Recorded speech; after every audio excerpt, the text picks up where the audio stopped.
Scientists have been warning us about severe climate change for decades, but despite accords and agreements, for most of us, the environment remains a headline, not a hot-button concern. That is, until we step out of our air-conditioned apartments into the sweltering jungle heat of New York City. I've spent most of my life in the tropical climates of Louisiana and Florida. We moved to New York a few years ago, partly to escape Florida's increasingly oppressive environment. So, imagine my disappointment as I recently learned that New York has been reclassified as a humid, subtropical climate zone. You know, along with other places we typically associate with New England weather, like New Orleans and Sao Paulo, Brazil. I guess that this winter, instead of cozying up to the fireplace to admire the hauntingly beautiful snow-clad Currier and Ives scenery out my window, I'll be watching smoke from the Canadian wildfires instead. Everyone is feeling the heat, no matter where we live, yet collectively we seem to be doing very little about it, which is why our fourth commitment is environmentalism. Our disconnect from nature is understandable. I mean, most of us don't work the land anymore, right? We wake and sleep to the rhythm of screens, not seasons, and many more of us push paper and pixels than plant seeds or harvest crops. Our environmental drift is not a side effect of modern technology, though. It's really the culmination of a long, hazardous estrangement from this living being that sustains us. From strip mining to deforestation and other horrors, we have scarred our planetary host to fuel our own lust for progress and power. Without a doubt, the discovery of petroleum did no favors for Earth-Mother Gaia or us. Our detachment from Earth fuels the illusion that she is ours to abuse rather than nurture. Now, I'm usually the first one to caution against imagining God like in our own image or anthropomorphizing in any way, but I do make an exception for Gaia because the Earth is alive. She is a complex, breathing, and responsive being.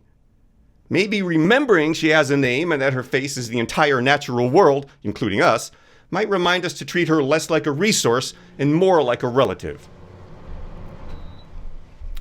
Living into the notion that we're sharing the planet with the planet also helps us awaken to the fact that we are interdependent with every living thing.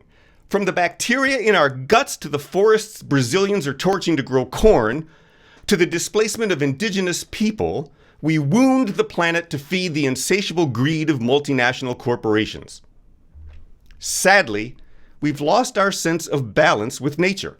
To recenter, we might revisit the knowledge of our ancient indigenous ancestors who understood the importance of caring for the earth and letting her breathe.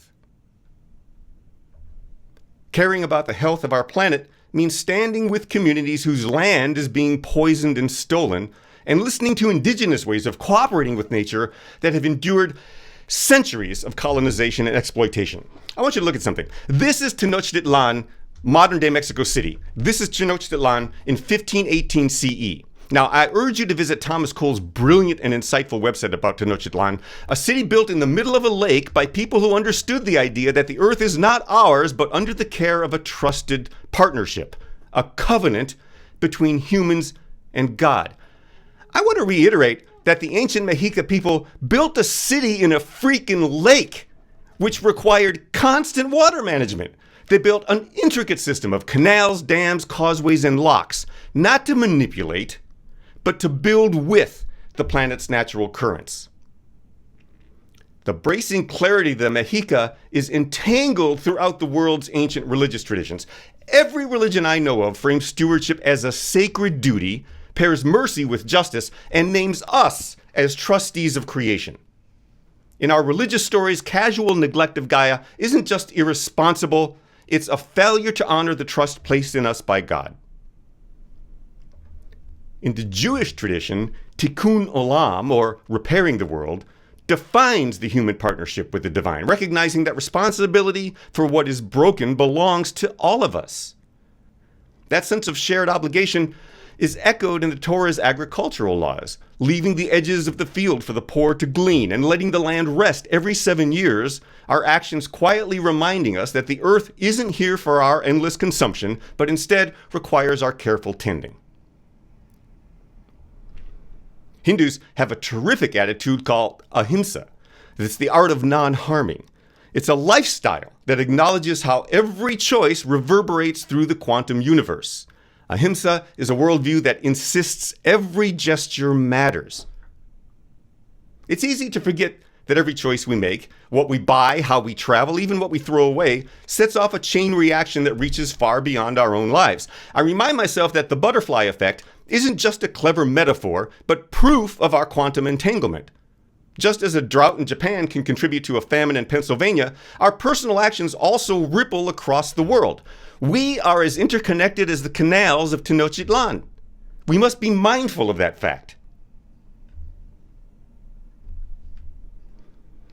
Religious traditions, and I hope a burgeoning awareness of our innate sense of humane humanity, call us to the humble recognition that we are not the center of the universe. We are lucky participants in an unfathomably vast creative consciousness. Caring for our environment means understanding ourselves as part of each other's reality, even if we live on opposite points of the globe. Distance doesn't matter, because our lives are connected, not only spiritually through this ethereal idea of quantum entanglement, but also in materially tangible ways. Every nation is economically, politically, socially, artistically, and culturally interdependent. We live in a globally connected society.